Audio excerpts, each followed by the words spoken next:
శివాయ.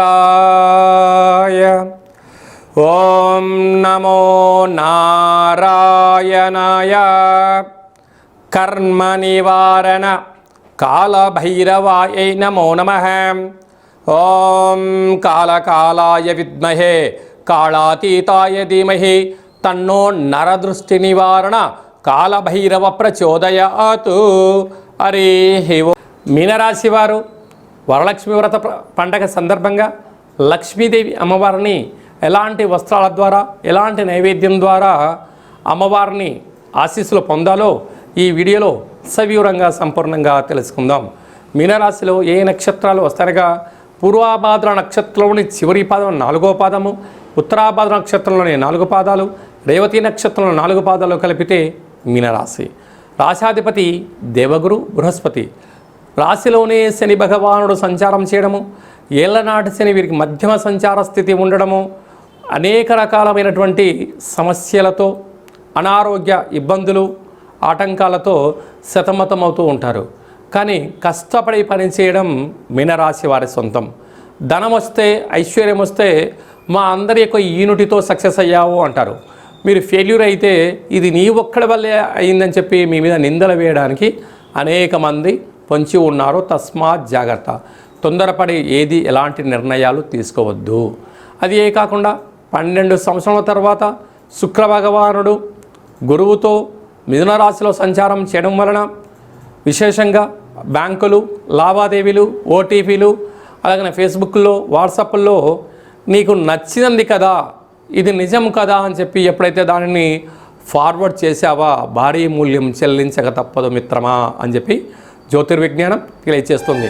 ధనపరమైన ఇబ్బందులు, అనేక రకాలైనటువంటి బంగారు ఆభరణాలు, ఓటీపీలు పక్కవారు చెరవేసుకొని మీ యొక్క ధనాన్ని దొంగలించబడే పరిస్థితి చాలా అధికంగా ఉంటుంది. తస్మాత్ జాగ్రత్త.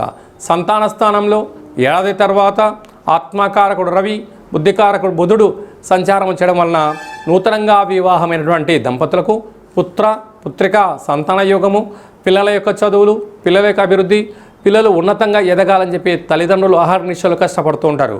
అదే భావన పిల్లలు కూడా అర్థం చేసుకోగలిగినట్లయితే కుటుంబమే కదా స్వర్గసీమ అనే పరిస్థితి ఉంటుంది. లేకపోతే ఎవరికి వారే యమునా తీరయ్యే పరిస్థితి ఉంటుంది. అదే కాకుండా 6వ స్థానంలో కేతు సంచార స్థితి ఉండడం వలన చిన్న చిన్న విషయాలకు ఆందోళన తగదు.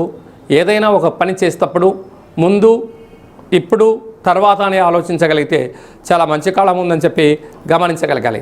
7వ స్థానంలో కుజుడు సంచారం చేయడం వలన కుజదోష ప్రభావం కారణం వలన నీటితో కానీ, నిప్పుతో కానీ, పంచభూతాలతో కానీ దయచేసి చెలగాట ఆడవద్దు. ప్రేమికులు చాలా జాగ్రత్తగా ఉండాలి. భార్యాభర్తల మధ్య అన్యూన్యత చాలా అవసరం.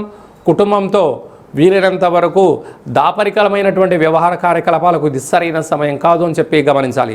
రహస్య చర్చలకు, రహస్య మంథనాలకు ఇది సరైన సమయం కాదు.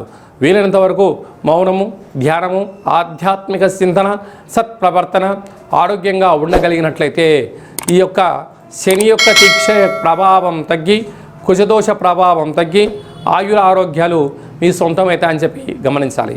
ఈ శ్రావణమాస సందర్భంగా లక్ష్మీదేవి అమ్మవారికి వీలైనంత వరకు సువర్ణపు అంటే బంగారు రంగు లేకుండా పసుపు రంగు వస్త్రాలతో అలంకారం చేయడము, చామంతులతో అమ్మవారికి పూజ చేయడము, శక్తి కలిగితే బంగారు పూలతో అర్చన చేయడము, బంగారు ఆభరణాలను అమ్మవారి దగ్గర పెట్టి నైవేద్యంగా ఏర్పాటు చేయడము, అలాగనే శనగపప్పుతో కూడుకున్న ఆహారాన్ని నైవేద్యంగా పెట్టి శనగలను భక్తులకు ప్రసాదంగా పంచగలిగినట్లయితే మీ జీవితం సువర్ణమయం అవుతుందని చెప్పి గమనించాలి. అలాగే సాఫ్ట్వేర్ ఉద్యోగస్తులు, హార్డ్వేర్ ఉద్యోగస్తులు, స్వయం వృత్తులు, సేవారంగాలు, వ్యాపార కార్యకలాపాలు ఆచరింపజేసేంత వరకు చాలా మంచి కాలం ఉందని చెప్పి గమనించాలి. జాతకం తెలుసుకోవాలనుకుంటున్నారా?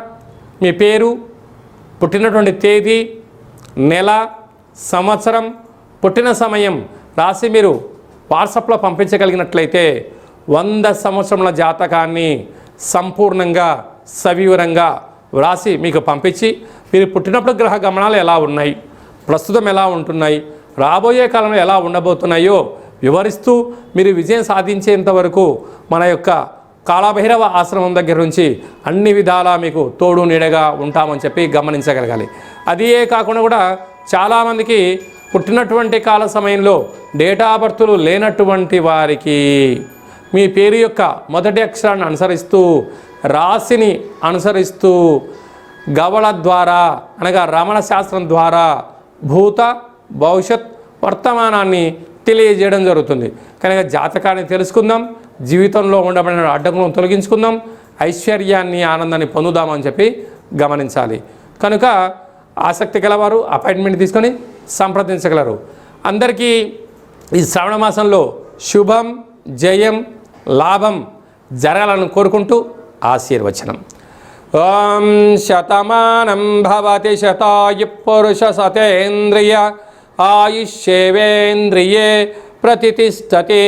ధనం ధాన్యం బహుపుత్రలాభం శత సంవత్సరం దీర్ఘమాయు. సర్వే జనా సుఖినో భవంతు, లోకా సమస్తా సుఖినో భవంతు. సర్వం మహాలక్ష్మీదేవతార్పణమస్తు. హరి ఓం. ఈ వీడియో మీకు నచ్చినట్టయితే లైక్ చేయండి, షేర్ చేయండి.